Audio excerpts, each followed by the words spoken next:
Tila sa ina sila Reza at tanging ang kanyang ama na lamang ang kanyang kasama sa buhay. 5 taon na mula nang namayapa ang kanyang ina dahil sa sakit nito na cancer. Sa edad na 25, itinuro na sa dalaga kung paano mamahala ng kanilang negosyo. Laresa anak, sa oras na magretiro ako, ay ikaw na ang bahala sa lahat-lahat, okay? Matanda na ako at kailangan ko nang mag-enjoy bago mamahinga. Saad ang ama ni Laresa. Dad naman anong matandang pinagsasabi mo? Hello, 45 years old ka pa lamang, Dad. At wala ka pang ang puting buhok sa ulo, Tumawa naman ng marahan ang ama nito at nag-iwas ng tingin. Ay, ang totoo niyan anak, namimiss ko na ang mami mo at naghahanap rin ako ng ibang mapagkakaabalahan. Kahit anong mangyari, ay huwag mong pababayaan ang negosyo, ha? Oo na nga. Naku, as if namang iiwan mo akong mag-isa dito, no? Alam mo, magagalit talaga si mami sa'yo niyan, Dad. Biro pa ni Laresa at tumawang mag-isa. Nang mapansin na hindi man lang natawa ang kanyang ama, naiintindihan na kaagad niya ang sitwasyon. Dad, may problema ba? Bakit parang namamaalam ka sa akin ngayon? Bakit parang matamlay kayo? Oh no, wala ito, iha. Basta't isipin mo lagi na mahal ka namin ng mami mo. Sana mapatawad mo ako kapag dumating na ang araw na mag-isa ka na lang dito. What? Why? Bakit po? Iiwan niyo ba ako? Oh no, hindi yan mangyayari. Isipin mo palagi na kapag may mawawala, may dumarating. Sa gabing iyon ay hindi nakatulog si Laresa. Iniisip niya palagi ang sinabi ng kanyang ama. Hanggang sa pagpikit ay iniisip niya pa rin ang katagang binitawan nito. Umaga na nang magising si Laresa at nagulat siya nang may marinig na pulis sa labas ng kanilang bahay. Mabilis na nagbihis ang dalaga at bumaba ng kwarto at naabutan niya pa ang kaibigan ng kanyang ama na si Sian. Nakilala niya ang lalaki dahil ito ang kaisa-isang kaibigan ng kanyang ama. Sir Sian, anong meron? Bakit may mga pulis? Si Dad, nasaan? Calm down, Laresa. Everything will be alright. Pilit kinalma ng dalaga ang sarili. Ngunit napansin niya ang papel na hawak ng lalaki. Kay Daddy ba galing yan? Where is Dad? Please, can somebody tell me what's going on? Tiningnan ng dalaga ang gwapong si Sian. Ngunit dahan-dahan itong yumuko. I'm sorry, Laresa. Your dad is dead. Nagpatiwaka lang daddy mo dahil hindi na niya kaya ang depression. Ako mismo ang tumawag ng pulis upang ipaalam ang pangyayaring ito. What? Depression? Bakit naman ganun? Anong problema ng daddy ko po? Hindi mo pa siguro alam. Sinanla ng tatay mo ang company niyo sa akin. May hiram din siyang perang ginamit niya pang sugal. I'm sorry, pero sinubukan kong pigilan siya. But it's too late. Umabot sa punto na nahihiya na siya sa akin. I already told him na okay lang. Kahit kailan niya ako bayaran ay okay lang. Pero hindi ulit siya nakinig sa akin. Tumawag siya sa akin kagabi, Laressa. Sinabi niya na pupuntahan ko siya sa kwarto niya at exactly 6 a.m. Doon ko nakita na wala na siya. At nasa kama niya itong papel na naglalaman ng sulat. Mabilis akong nakapasok dahil bukas lamang ang iyong pinto. I'm so sorry, Laressa. Napahagulhol na lamang ng iyak ang dalaga. Hindi siya makapaniwala sa nagawa ng kanyang ama. Wala siyang kalam-alam, nalulong na pala sa sugal ang nag-iisang pamilyang meron siya. Paano na po ito? Anong gagawin ko? Wala na kaming negosyo. May utang pa siya sa'yo. Mangiyak-ngiyak na tanong ni Laressa. Tahan na, Laressa. May hiling ang daddy mo sa huling pagkakataon. Hiniling niya na huwag kitang pababayaan at tutuparin ko yun.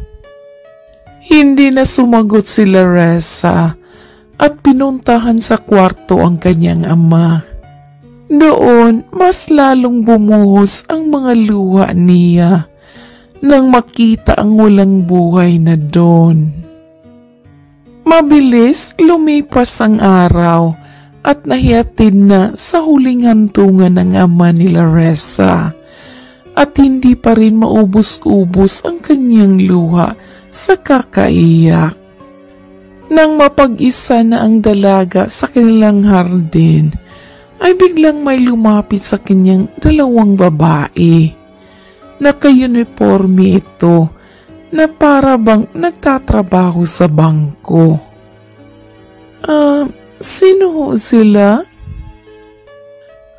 So sorry for your loss, Miss Laressa.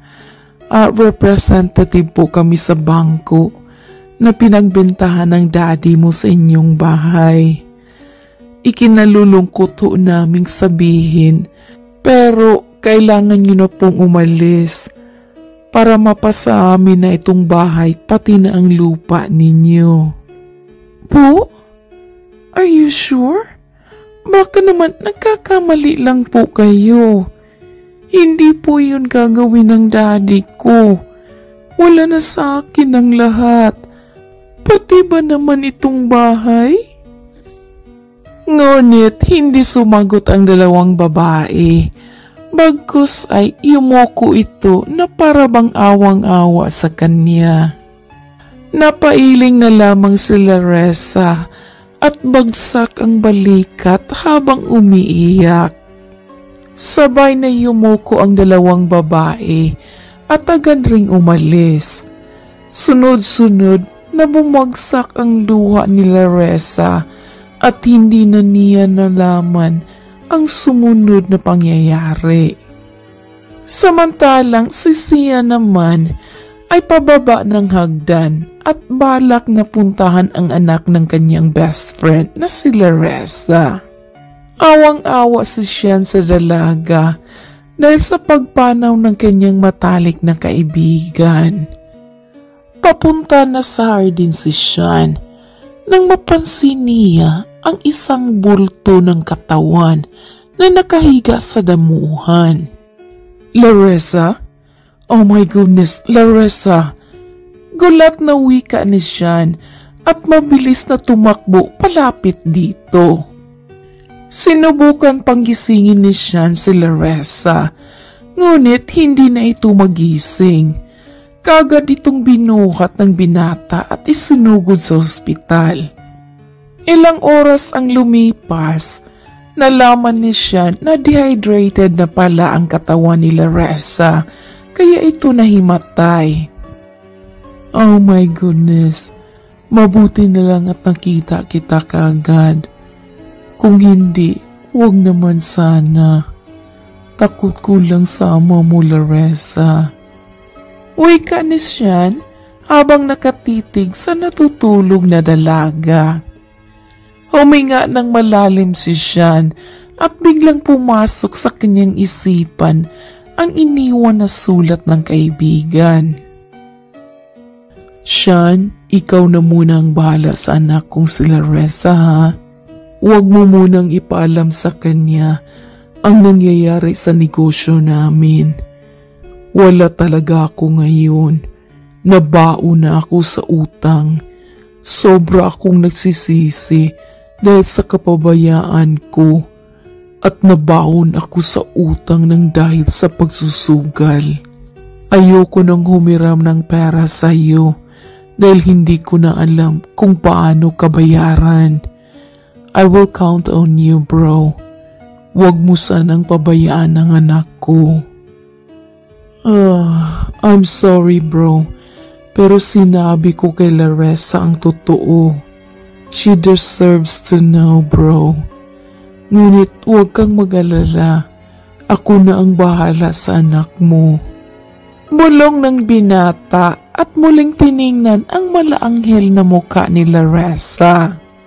2 araw din ang lumipas at tuluyan ang nakalabas ng hospital ang dalaga. Sir Sean? Tawag ni Laressa sa binata habang nakatingin sa cellphone nito. Yup, may kailangan ka? Okay, wait lang at tinext ko muna si Manang na ayusin ang kwarto mo sa bahay. Sa bahay na muna tayo uuwi, ha? Dahil kakalabas mo lang ng hospital. Iyon na nga po, Sir Sean. Sa inyo na muna ako dahil wala na sa akin ang bahay at lupa. Bago mo ako madala dito sa hospital, ay kinausap ako ng mga tauhan sa bangko. Nabenta na pala ni Daddy ang bahay kasama ang lupa. Wala na po akong mauuwian. Wait, what? Totoo ba yan? Goodness, may ibang utang pa pala ang dad mo na hindi ko alam? Gulat na wika ni Sean, ngunit agad ring huminga ng malalim. Laressa, huwag na natin yang pag-usapan. Kung nabubuhay pa rin ang tatay mo ngayon, tiyak kong nagsisisi na siya. Hayaan mo at hindi kita pababayaan. Nangako ako sa tatay mo at tutuparin ko ang hiling niya. Alright, tara na sa sasakyan. Uwi na tayo sa mansyon. And from now on, ang tahanan ko ay ang bago mong tahanan, okay? Napangiti at nakahinga naman ng maluwag ang dalaga.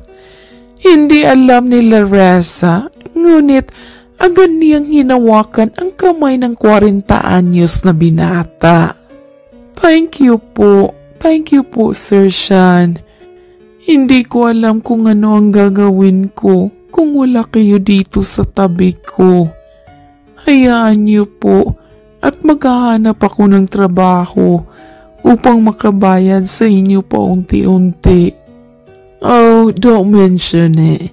As long as okay ka na, ay okay na rin ako. Huwag mo munang isipin ang tungkol sa pera. Hindi pa naman ako naghihirap para singilin ka. Biro ng binata na ikinangiti ni Laressa. Parang hinaplos ang puso ng dalaga sa oras na iyon. Alam niyang may kakampi siya araw-araw kahit wala na ang kanyang ama. Pagdating sa mansyon ay nagulat pa si Laressa nang makita ang kanyang kwarto. Oh wow! Sa akin ho itong kwarto na to, sir? Yup. And please, tigilan mo na ang kakapo, opo at sir sa akin. Hindi pa naman siguro ako ganun katanda I'm only 40 years old, Larissa. Namula naman ang muka ng dalaga dahil sa hiya. Tumango ito ng dahan-dahan at mabilis na yumuko. Natatawa na lamang si Sean at tinapik ang balikat niya. Alright, sige na. Take a rest first. Tawagin mo lang si Manang kapag may kailangan ka, okay? Aalis na muna ako. Oh, saan kayo pupunta, Sir Sean? Hey, Sean. Call me Sean, Larissa. Isipin mo na lang, kaedad mo lamang ako. Dahil tulad mo, single pa ako. Ngiting saad ng binata. Oh, I'm sorry. But, you and your girlfriend broke up? Biglang nawala ang ngiti ni Sean dahil sa narinig. Naalala niya ang kaisa-isang nobya na nanloko sa kanya. Yup, actually 1 taon na kaming hiwalay. She found someone better, younger, and willing to give her everything. Pagsisungaling ng binata. Oh, okay. I'm sorry kung na-open ko ang tungkol sa kanya. Okay, mag-iingat ka. Napangiti muli ang binata at ginulo ang buhok ni Larissa. Alright, I'll be back later. Don't wait for me. Matulog ka na at magbabar lang ako. Hindi na nakasagot si Larissa dahil mabilis na lumabas ng kwarto si Sean. Napayuko na lamang ang dalaga dahil tahimik na muli ang lugar. Nais muling umiyak si Larissa dahil namimiss niya ang kanyang magulang. Ngunit, mas pinili niyang maligo upang makatulog ng maayos. Matapos maligo, ay natulog na si Larissa upang makabawi man lang ang kanyang katawan. Gabi na nang magising si Larissa. Pasado 1:00 na iyon nang makaramdam ng pagkagutom. Marahan siyang naglakad patungo sa kusina. Naghanap siya ng makakain at kinuha ang ulam sa fridge at mabilis na pinainit sa kalan. Pagkatapos ay kumain kaagad ng walang kaingay-ingay. Nang matapos siyang kumain ay iniligpit na niya ang pinagkainan at saglit na tumambay sa labas ng mansyon para magpahangin. Nilanghap ni Larissa ang sariwang hangin sa labas at pagkalipas lamang ng ilang minuto, pumasok na siya sa loob ng bahay. Walang ingay siyang naglakad patungo sa kanyang kwarto.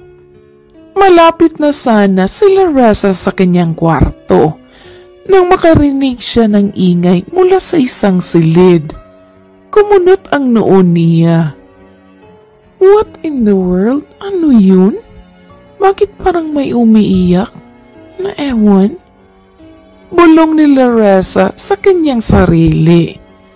Bagya kasing nakaawang ang pinto ng kwarto, kaya rinig na rinig niya ang ingay sa loob. Sarado naman ito kanina O baka hindi ko napansin.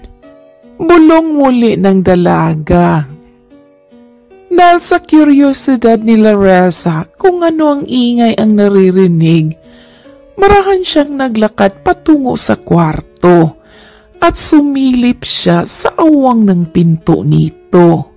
Itinulak niya pa ng marahan para makita kung ano ang nasa loob.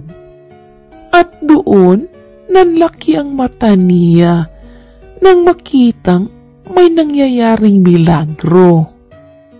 Oh my gosh, Sean? Bulong ni Larissa nang makita si Sean at may nakapatong pa itong walang saplot na babae. Nakapikit ang binata na para bang sarap na sarap sa ginawa ng babae. Hindi maalis ni Larissa ang kanyang titig kay Sean. Nahalatang nasisiyahan ang binata. Napalunok ng laway si Laressa at sa mga oras na iyon, naramdaman na lamang niyang may kakaiba sa kanya. Mabilis siyang naglakad patungo sa kanyang kwarto at inilak iyon. Kumabog ng mabilis ang kanyang puso. Oh my gosh! Ano yun? Diyos mio, ang laki! Sambit ni Laressa sabay kagat-labi. Paulit-ulit na lumabas ang imahe ni Sean sa utak ni Laressa sa oras na iyon. Pabaling-baling pa ang dalaga dahil sobrang init ng kanyang nararamdaman. Oh gee, ganito pala ang feeling kapag nakakita ng live show. Diyos ko, my virgin eyes. Wika pa ni Laressa sa kanyang sarili at mabilis na nagtalokbong ng unan at makakapal na bedsheet. Kinabukasan ay tanghali na nang magising si Laressa. Wala naman siyang pasok dahil wala na sa kanya ang kumpanya, kaya ayos lang na tanghaliin siya. Napasarap kasi ang kanyang tulog sa malambot na kama at malamig na aircon. Mayroon din namang aircon sa kama niya at malambot din naman ito, pero iba ang pakiramdam niya sa bago niyang kwarto. Kinusot-kusot ni Laressa ang mga mata niya at saka bumangon nang may ngiti sa labi. Iniligpit niya ang higaan at lumabas ng kanyang kwarto. Pagkababa ng hagdan ay naabutan niyang kumakain si Sean. Parabang nagiinit ang kanyang pisngi at lumakas ang kabog ng kanyang dibdib. Naalala niya kasi bigla ang nakita niya kagabi. Pasimpleng tumingin sa paligid ang dalaga upang hanapin ang babae na kasama ng binata. Ngunit nag-iisa lamang si Sean sa buong bahay. Napalunok ng laway si Laressa habang naglalakad palapit sa kusina kung nasaan si Sean. Nang mapansin siya nito, agad siyang nginitian ni Sean. Hi there, good morning. Mag-breakfast ka na. Nauna na akong mag-almusal sa iyo dahil may lakad pa kasi ako ngayong umaga. Nakangiting sambit ni Sean. Tipid na ngiti lamang ang isinagot ni Laressa. Hindi niya kasing magawang titigan sa mata si Sean dahil sa nakita niya kagabi.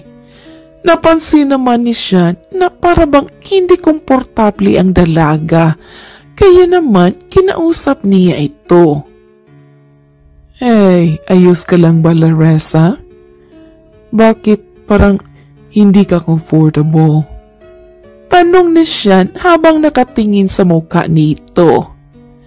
Nanlaki naman ang mata ni Laressa at hindi alam ang kanyang sasabihin. Oh, I'm fine. Don't mind me. You know, I just woke up kaya ako loading. Oh, parang hindi ka naman loading. May nais ka bang sabihin? Huh? No, Sean. I'm good. Okay, kumain ka na. Pasensya ka na ulit kung dito ako titira, ha? Hayaan mo at mag-a-apply ako ng trabaho. Oh no, no worries. I told you, huwag ka na munang mag-isip ng kahit ano. Kung nais mo talagang magtrabaho, ay doon ka na sa kumpanya ko. May sekretary na ako, pero kailangan ko pa ata ng isang assistant. Oh, talaga? Okay, sige, go ako dyan. At least, may pagkakaabalahan ako. Tumango naman si Sean at agad nilagyan ng kanin ang plato na nasa harap ni Laressa. Okay, kumain ka na. Bukas ka na lang pumunta sa kumpanya ko. You can rest today or mag-shopping ka. Use my credit card and have fun. Tulala lamang si Laressa habang nakatitig sa lalaki. Kagad nagpunas ng bibig si Sean at kinuha ang card sa pitaka nito. Alright, here. Use this para bilhin ang lahat ng gusto mo, okay? Oh no, hindi ko po iyan matatanggap, Sean. Sapat na ang pagpapatira mo sa akin dito sa bahay mo. Sobra-sobra na ito. No, okay lang naman, Laressa. Wala akong pamilya na binubuhay at wala rin akong anak para magtipid. Anyway, late akong nakauwi kagabi dahil masyado akong nalasing. Pag-iba ng topic ni Sean at nilapag sa mesa ang card. Napalunok muli si Laressa dahil hindi siya handa sa binuksan na topic ni Sean. Tumango naman siya at dahan-dahan na kumain. Nagdala pala ako ng babae dito kagabi, Laressa. Nais ko lang ipaalam sa iyo at baka magugulat ka kapag may makita kang ibang babae dito bukod kay Manang. Napatigil naman sa pagsubo si Laressa at mabilis na uminom ng tubig. Oh, Sean, hindi mo kailangang ipalam sa akin ang lahat. Bisita mo lang ako dito at hindi kapatid. Bahay mo rin ito kaya karapatan mong magdala ng kahit sinong babae dito. Nagkibit balikat naman ang binata at kumain muli. Wala lang, nais ko lang ipaalam sa iyo. Hindi na sumagot si Laressa dahil nag-iiba na ang kanyang pakiramdam sa oras na iyon. Hindi na niya na-enjoy ang kanyang agahan dahil sobrang init muli ng kanyang pakiramdam. Matapos magligpit ng pinagkainan ay nagsalitang muli si Sean. Look, Laressa, maybe you think I'm a player person, pero hindi ako ganoon. Minsan lang akong magdadala ng babae dito sa bahay. You know, kapag namimiss o naalala ko lang ang aking dating nobya, saka ako nagbabar. Sorry, pero nais ko lang malaman mo ang tunay na ako. Hey, you know I told you na, bahay mo ito. Isa pa, nasa tamang edad ka na. Promise, hindi pa rin magbabago ang tingin ko sa iyo. Ikaw pa rin ang best friend ng daddy ko. Sagot naman ni Laressa at ngumiti ng tipid. Tumango na lamang ang binata at nagpaalam na sa kanya. Nang masigurong wala na si Sean, ay doon na napaupo muli si Laressa. Naku, anong nangyari? Bakit kailangan niyang linisin sa akin ang pagkatao niya? Hindi niya naman ako girlfriend para gawin yun. Napasinghap ang dalaga sa kanyang naisip at mabilis na umiling. Diyos ko, kung ano-ano na lamang ang aking naiisip. Umayos ka nga, Laressa. Kung nabubuhay lang ang dad, tiyak mapapagalitan ka nun. Ang bait-bait kasi ng gwapong best friend mo, Dad Sa kabila na nakita ko kagabi, hindi pa rin nagbabago ang tingin ko sa kanya. Wika ng dalaga at kinuha ang debit card na iniwan ni Sean. Buong maghapon lamang si Laressa sa bahay ni Sean. Maaga namang umuwi ang binata na labis niyang ipinagtataka. Oh gee, this is not me. Ang aga ko atang umuwi ngayon. Takang wika ni Sean sa kanyang sarili habang papasok sa loob ng bahay. Sinalubong naman ang binata ng kanyang katulong tulad ng dati at kinuha ang kanyang dalang gamit. Ay Manang, si Laressa ho. Umalis ba siya kanina? Nasa kwarto lang po si Ma'am Laressa, Sir Sean. Hindi siya umalis ng bahay buong araw. Oh, talaga ho? Siguro nagsisente pa ho yun, Manang. Alright, sige, pupuntahan ko muna. Tumango naman ang matanda at tumalikod na si Jean upang akyatin ang kwarto ng dalaga. Kumatok ng 3 beses si Jean, ngunit walang nagbukas ng pinto. Pinili ni Jean na buksan ang pintuan at dahan-dahan siyang sumilip. Laressa? Laressa, are you there? Mahinang tawag niya, ngunit walang Laressa na sumagot, kaya pumasok na siya ng tuluyan. Nilibot ng binata ng tingin ang buong kwarto at napatigil siya nang bumukas ang pinto sa banyo at iniluwa doon ang nakatapis na si Laressa. Napatigil rin si Laressa nang makita si Jean na nakatingin sa kanya. Nang ma-realize ng dalaga ang sitwasyon, ay napasingap siya sa gulat at hindi sinasadyang mabitiwan ang tuwalya na nakatapis sa kanyang katawan. Oh my gosh! Gulat na wika ni Laressa at napasingap rin si Jean. Kitang-kita ng binata ang buong katawan ni Laressa at napalunok pa siya nang matingnan ito mula ulo hanggang paa. Hey, tumalikod ka nga, ano ba? Galit na wika ni Laressa at mabilis na pinulot ang tuwalya na nasa sahig. Para bang nagising naman ang binata at mabilis na tumalikod.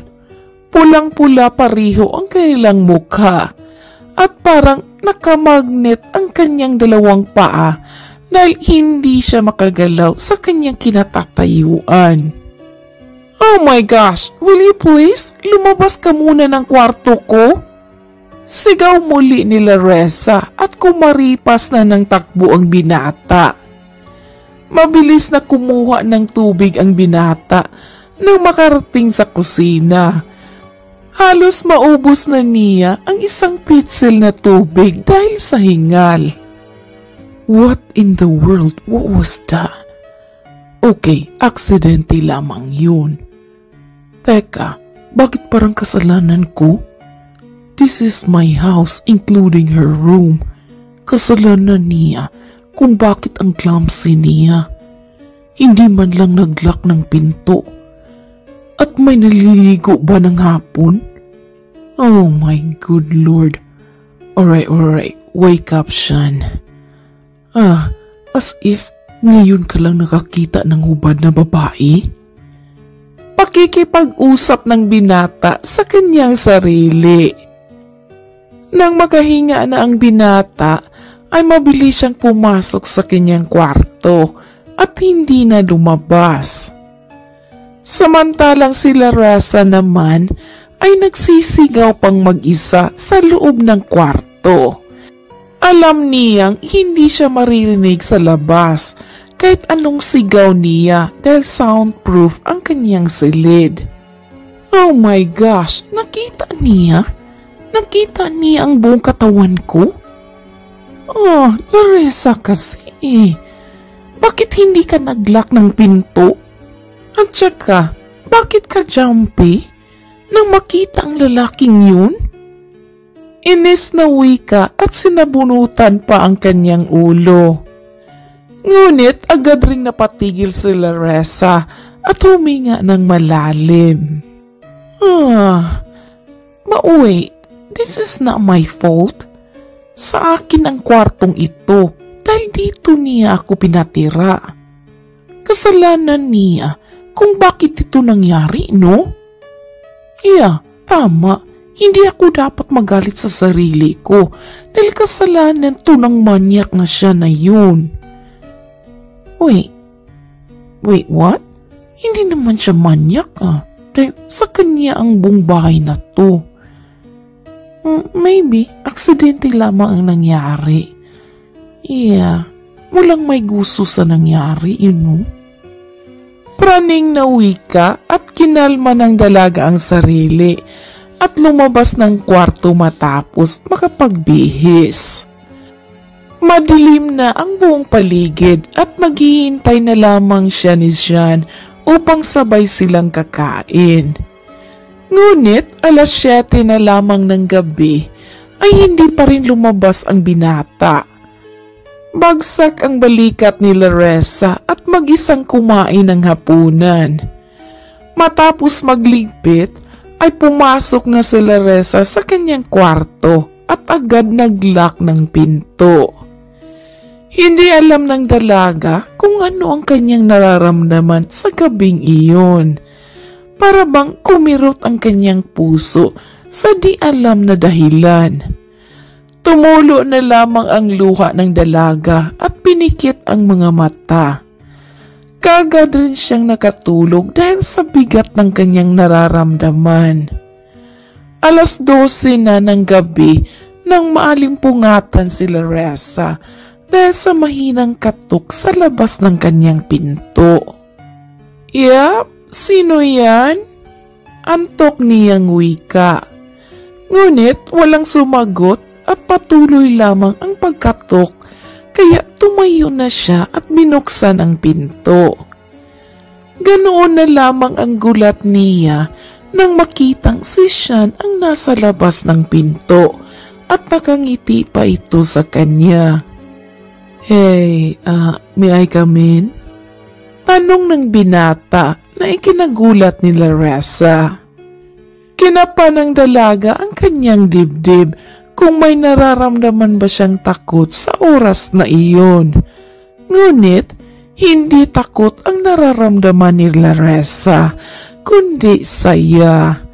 Masaya siyang makita si Jean kahit amoy mamahaling alak ito. "Oh, okay, come on in. Anong kailangan mo?" Wika ni Laressa at umatras upang makapasok si Jean. "Oh, wala naman. Ngayon lang ako nakauwi. Nais lang kitang bisitahin. Galit ka pa ba sa akin?" "Huh? Oh no, hindi naman ako galit sa iyo.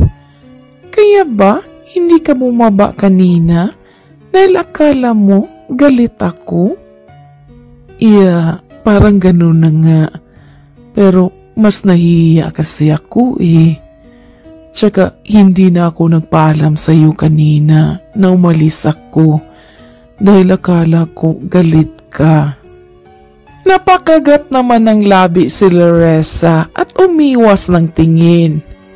"Naku, hindi ako galit, Jean. May kasalanan rin naman ako eh dahil hindi ako nag-lock ng pinto. Sorry kung nasigawan kita kanina." Ngumiti naman ng bahagya ang binata at tumango. "Oh, okay. I'm glad to know that, Laressa. Alright, pupunta na ako sa kwarto ko. Matulog ka na ulit. Sorry kung nadisturbo kita." "Oh no, hindi naman masyado. Alright, hintayin muna kita makalabas." Tumango muli ang binata at dahan-dahan na tumalikod. Hindi naman nakapagpigil si Laressa at tinawag muli si Jean. Mabilis namang lumingon ang binata na parabang tuwang-tuwa. Palagi ka bang ganito? Matutulog na lasing?" "Oh, I'm sorry. I'm just asking." Nahihiyang tanong ni Laressa. Napatigil naman si Jean at unti-unting napangiti. "Kapag may iniisip lang, don't worry. Ngayong alam kong hindi ka galit, ay hindi na ako mag-iinom. Don't be late tomorrow, okay? 10 a.m. pa ang duty mo. Pero 7 a.m. ay nasa opisina na ako. Sabay na tayong uwi dito pagkatapos ng trabaho para makita mong hindi ako lasing." Napangiti na lamang si Laressa at tumango bilang pagsang-ayon. Nang makalabas na si Sean, ay saka pa nilak muli ng dalaga ang pinto at napailing na lamang dahil sa nararamdaman na kilig. Ay naku, Daddy, tama lang ba itong nararamdaman ko? Nagkakahiya man pong sabihin, pero type ko po ata ang best friend ninyo. Mabait naman siya, Dad, kahit bad boy gabi-gabi. Pero Dad, hindi kaya ninyo ako dalawin kapag malaman ninyong may nararamdaman ako kay Sean? Ay naku, basta Daddy ha, huwag kang sumagot at baka mawala itong kilig na nararamdaman ko. Ngiting wika niya at pilit pinikit ang mga mata upang makatulong muli.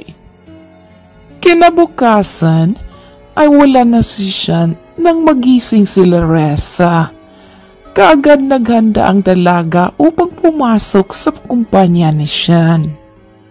Unang beses niyang makapasok sa kumpanya ng kaibigan ng kanyang ama, kaya naninibago siya sa ambience nito. Malayo pa lamang si Laressa ay sinalubong na siya ni Sean na may ngiti sa labi. Good morning, kumusta ang biyahe mo? What the? Ikaw naman, sir? Akala mo naman ang layo nito sa bahay mo. Biro ni Laressa at nilibot ang paningin. Napatawa naman si Sean at inakbayan ang dalaga. Hey, call me Sian, Laressa. Hindi ka na iba sa akin, kaya huwag ka nang mag-sir. Okay, halika. Ipapakilala kita sa board members. Naghihintay na sila sa iyo. Nakaramdam naman ng tuwa ang dalaga at hinayaan na akbayan siya ni Sian. Kilig na kilig si Laressa sa oras na iyon, ngunit hindi niya pinahalata sa lalaki. Sabay silang pumasok sa isang kwarto at nagulat pa siya nang makita ang ibang board members na kilala niya. Wait, Sian, hindi ba? Yap, tama ang iniisip mo, Laressa. Ginawa kong isa ang kumpanya mo at ang kumpanya ko. Ang board members mo ay board members ko rin. Hindi ko kayang i-handle ang dalawang kumpanya, kaya gumawa ako ng paraan. Huwag kang mag-alala, patuloy pa rin kumikita ang negosyo ng parents mo. Nais umiyak si Laressa sa oras na iyon, ngunit pinigilan niya ang sarili. Kitang-kita niya ang tuwa sa mga mata ng mga tauhan ng kanyang ama. Matapos ipakilala ang board members, ay dinala na si Laressa sa opisina ni Sean at pinakita ang kanyang mesa. Wait, dito ang mesa ko, Sean? Pero nasa labas ang sekretary mo? Takang tanong ni Laressa nang mapansin na isa lang ang mesa sa loob ng opisina. Yup, that's yours. Actually, sa labas naman talaga ang mesa ng sekretary ko. Since I need your knowledge about our company, it would be easy na nandito ka, close to me. What? Our company? Pero sa iyo ito, hindi ba? Well, hindi mapagkaila na ikaw ang may-ari ng kumpanya na nakasangla lang sa akin, Laressa. Okay, sige na, umupo ka na. Dahil sa tuwang nararamdaman, ay napayakap na lamang si Laressa kay Sean. Thank you. Thank you so much, Sean. You have no idea how happy I am right now. Hindi mo pa rin kinalimutan ang pagkakaibigan ninyo ng daddy ko. Oh yeah, of course. He's my only best friend. My best friend forever, you know. At special ka sa akin. Lihim na napakagat ng labi si Laressa at tinuon sa kanyang mesa ang paningin. Lihim namang napangiti si Sean dahil kitang-kita niya ang saya sa muka at mata ng dalaga. Mabilis lumipas ang araw at nakasanayan na ni Laressa ang trabaho sa kumpanya ni Sean. Sabay silang umuwi sa hapon, ngunit mauuna namang pumasok si Sean tuwing umaga. Hanggang sa isang araw, nabigla si Laressa sa paglapit ni Sean sa kanyang mesa. Pumesto sa likuran ni Laressa si Sean at nilapag ang papel. I need your comment about this project, Laressa. Para kasing may kulang eh. Wika ni Sean na tinuro ang papel, ngunit sobrang lapit naman nito sa mukha ni Laressa. Oh yeah, sure, no problem. Babasahin ko mamaya. May tinatapos na nga. Habang nagsasalita, ay saktong lumingon si Laressa, kaya nahalikan niya ang pisngi ng binata. Napatingin naman si Sean at sa oras na iyon ay nagtagpo ang kanilang mga labi. Mabilis na tumayo si Laressa, ngunit nahawakan naman ni Sean ang kanyang braso. Oh no, I'm sorry. I didn't mean to. Hindi na natapos ni Laressa ang sasabihin dahil sinakop na ng binata ang kanyang labi.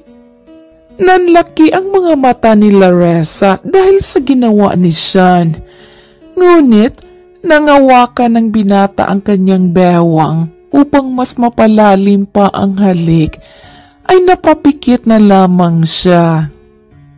At the very moment, parang nakalimutan na ng dalawa na nasa loob sila ng opisina, kaya napaatras na lamang sila pareho nang may kumatok sa labas ng pinto. Hindi makatingin si Laressa kay Sean at ganoon rin ang binata sa kanya. Nang buksan ni Sean ang pinto at makuha ang papel na binigay ng kanyang sekretarya, ay kagad niyang nilapitan si Laressa. Hey, let's go home. Wika ni Sean at hinawakan ang kamay ng dalaga. Parang tuod naman si Laressa na naglakad habang binaliwala ang tingin ng kanyang mga kasama sa kumpanya. Habang nasa biyahe, ay hindi pa rin binitawan ni Sean ang kamay ni Laressa at kilig na kilig naman ang dalaga dito. Maya-maya pa habang nagmamaneho ay tinawagan ni Sean ang kasambahay upang sabihin na pauwi na silang dalawa ni Laressa. Ngunit nalaman na lamang nila na umuwi muna ang matanda sa bahay nito at bukas na babalik. Umusbong ang kaba sa dibdib ni Laressa, lalo pat silang dalawa lamang ni Sean sa pamamahay nito. Kumabog na ng husto ang puso ni Laressa nang makarating sila sa bahay at pinagbuksan pa siya ng pinto ni Sean. Pagpasok lamang nila sa loob ng bahay ay sinunggaban na ng halik ang dalaga at napakapit na lamang siya sa liig ng binata. Napahalinghing na lamang ang dalaga nang haplusin ni Sean ang kanyang pangupo at niyakap pa siya lalo. Hindi na sila nakaabot sa kwarto at basta na lamang siyang pinahiga sa malambot at malapad na sofa. Sean, wait, baka may makakita sa atin dito. Pigil ni Laressa nang makitang hinubad ng lalaki ang damit nito. No, bukas pa si Manang babalik rito, Laressa. Mukhang para sa atin ang oras na ito. Sagot na lamang ni Sean at hinubad ng tuluyan ang lahat ng saplot na nakatabon sa buong katawan nito. Napasingap si Laressa nang makita muli ang galit na alaga ng lalaki. Biglang pumasok sa kanyang isipan ang babaeng nakapatong sa katawan nito noong unang beses niyang makitang nakahubad ito pareho. Napalunok si Laressa nang makitang dahan-dahang hinubad ni Sean ang kanyang saplot. Hindi nagtagal ay tumambad kay Sean ang walang saplot na katawan ni Laressa. Kitang-kita sa mga mata nito ang paghanga at dahan-dahan na hinawakan ang kanyang dalawang dibdib. Oh wow, they're perfect, babe. Akala ko'y namalikmata lamang ako noong una kong nakita ang katawan mo. But no, they're really beautiful. Mahinang wika ni Sean at walang pagdadalawang isip na hinalikan ang mga ito. Napaliyad na lamang si Laressa sa sarap na nararamdaman. Saksi ang buong sulok ng bahay na iyon sa milagrong ginawa ni Sean at Laressa sa araw na iyon. Walang pagsisisi na nararamdaman si Laressa dahil mahal niya ang binata. Hindi niya pagsisisihan na ma-in-love sa matalik na kaibigan ng kanyang ama. Ramdam niya ang buong pag-aalaga ni Sean habang gumagawa sila ng milagro. Napangiti na lamang ang babae nang kinarga siya ni Sean papunta sa kwarto nito. Babe, puntahan natin bukas ang mommy at daddy mo, okay? Huh? Why? Anong gagawin natin doon? Magpapaalam ako. Sana lang hindi magalit ang daddy mo. Alam kong mahal na mahal ka ng daddy mo, pero mas mahal kita. I just wanna let them know na pakakasalan kita at may sorpresa ako sa iyo bukas. Really? Totoo ba yan? Hindi ka ba nagbibiro? Of course not, Laressa. Hindi ko alam kung kailan ko lang ito nararamdaman, pero mahal kita. Alam kong malaki ang agwat ng edad natin. But I don't care. Handa kitang gawing baby at aalagaan, mamahalin tulad ng pagmamahal at pag-aalaga ng parents mo. Ngunit, nais kong malaman, Laressa, papayag ka ba na magpakasal sa akin? Tumatawa habang umiiyak si Laressa sa tuwa at niyakap ang binata. Yes, of course, I will marry you. I love you. Kinabukasan, sabay na dumalaw sa sementeryo ang dalawa at nagdala pa ng mamahaling wine si Sean. Doon, nakikipag-usap pa ang binata sa best friend nito na parabang isang buhay na tao. Maya-maya pa ay kinuha na ni Sean ang sorpresa niya sa anak ng kanyang best friend. Laressa, love, hindi ba't sinabi ko sa iyo kagabi na may sorpresa ako sa iyo? Okay, here, basahin mo. Malambing na wika ni Sean at binigay ang dalawang papel sa dalaga. Nagtataka naman si Laressa, ngunit binasa pa rin ang nakasulat sa papel.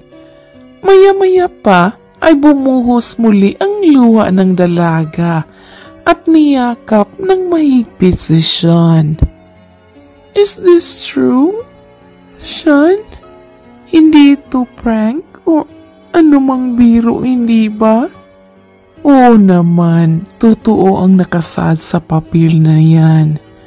Nabawi mo na ang bahay at lupa na binili ng bangko at naibalik ko na sa pangalan mo ang kumpanya na nakasangla sa akin. Humahagulhol nang iyak si Laressa at pinugpog ng halik ang buong muka ni Sean. Ma'am, Dad, magpapakasal na po kami ni Sean. Alam ko pong nasa 40s na siya at nasa 20s pa ako. Pero age doesn't matter naman, no, diba? Please, gabayan niyo po kami ni Sean. Mahal na mahal ko po ang lalaking ito. Umiiyak ng wika ni Laressa at niyakap na lamang siya ng binata. I promise I will cherish and protect you forever, my love. I love you so much. Makalipas ang ilang buwan, ikinasal na si Laressa at Sean. At di nagtagal, nabuntis si Laressa at tuwang-tuwa pa silang mag-asawa. Ngayon, hindi maibsan ang tuwang nararamdaman ni Sian at ni Laressa dahil naalala niya ang huling sinabi ng kanyang ama na sa oras na may mawawala, meron din namang dumarating. The end.